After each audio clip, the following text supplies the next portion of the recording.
Bonjour et bienvenue chez Comptalia. Nous allons consacrer aujourd'hui le zoom de la fiscalité à une jurisprudence qui permet de faire des rectifications, un contribuable, pour une période qui est antérieure à celle qui était prévue dans l'avis de vérification.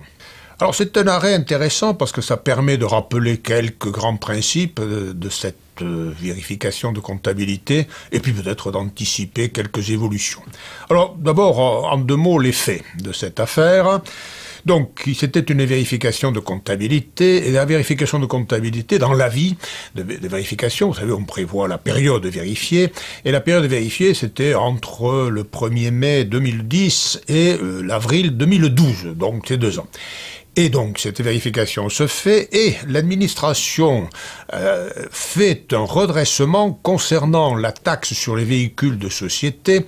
Alors, il faut rappeler qu'à l'époque, la taxe sur les véhicules de société avait une période d'imposition un tout petit peu particulière qui allait du 1er octobre au 30 septembre. Alors maintenant, c'est terminé. Maintenant, la période d'imposition depuis 2-3 ans coïncide avec l'année civile, mais à l'époque, c'était donc ceci.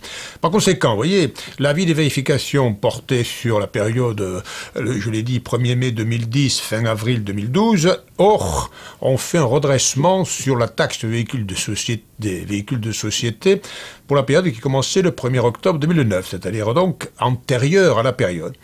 Et alors là, le contribuable, évidemment, avait fait un recours en disant « vous avez méconnu la période de vérification » et le Conseil d'État donne raison à l'administration fiscale. Alors, donnons quand même ici les motifs intéressants.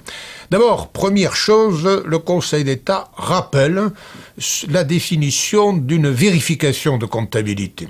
Alors, on le rappelle parce que c'est une jurisprudence déjà ancienne qui remonte aux années 60. C'était un arrêt concernant un tout petit club de football, le Football Club de Strasbourg. Le petit club, hein, c'était pas le grand club de Strasbourg. Donc, c'est là que l'administration, le Conseil d'État avait donc défini ce qu'est une vérification de comptabilité. Une vérification de comptabilité, eh bien, ça consiste à comparer les écritures comptables avec les énonciations de la déclaration et éventuellement donc ainsi pour voir pour contrôler la sincérité de ces déclarations. Donc on compare, vous voyez, on compare les écritures comptables avec les énonciations de déclaration et on les compare sur place. C'est ça la vérification de comptabilité. Par conséquent, ici, qu'est-ce qui s'était passé ? Eh bien, en réalité, le redressement concernant la taxe sur les véhicules des sociétés avait été fait en utilisant des informations qui n'avaient pas été tirées des écritures comptables. C'était indépendant. Et par conséquent, ça ne rentrait pas dans la vérification de comptabilité ainsi définie.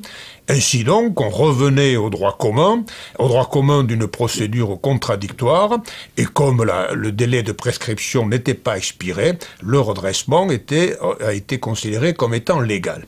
Donc, vous voyez, c'est ça qui est intéressant. À partir de cette affaire, somme toute un peu mineure, finalement, on rappelle ces grands principes. Alors, ces grands principes, il va falloir un tout petit peu les adapter, parce que je vous rappelle que depuis 2 ans maintenant, nous avons à côté des vérifications de comptabilité qui sont les opérations effectuées sur place, et c'était ça qui est en cause dans l'affaire, nous avons une autre procédure qui a été créée, vous le savez, ce sont les examens de comptabilité. Alors l'examen de comptabilité, ça consiste, comme son nom l'indique, bien sûr, à examiner la comptabilité, mais on ne se rend pas sur place, c'est-à-dire que l'on demande aux contribuables d'envoyer le fichier des écritures comptables, le FEC, et par conséquent, les contrôles se font à distance, en quelque sorte. Alors, en ce qui concerne cette nouvelle procédure, tout de même, il faudra adapter la définition de la vérification de comptabilité que j'ai rappelée. Alors simplement, l'adaptation, c'est que dorénavant, l'examen de comptabilité, ça consistera en quoi? Ben, ça consiste à comparer les écritures comptables avec les énonciations de la déclaration, pour apprécier la sincérité de ces déclarations. Alors simplement, par rapport à la définition ancienne de la vérification de comptabilité, il faudra dire, dorénavant, ces examens de comptabilité ne se feront plus sur place, mais à distance. Alors, je vous rappelle quand même, pour terminer, que ces deux procédures cohabitent en quelque sorte, c'est-à-dire il y a les vérifications de comptabilité sur place ne sont pas supprimées, ça subsiste, les examens de comptabilité viennent s'y ajouter.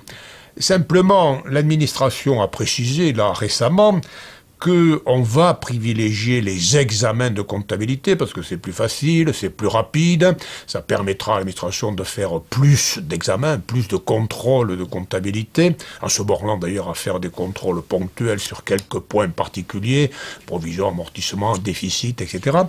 Donc les deux vont cohabiter. Alors l'administration a dit que les vérifications sur place seraient appliquées essentiellement pour les grandes entreprises, ainsi que pour les autres entreprises pour lesquelles des risques particuliers de fraude, disons, seraient apparus.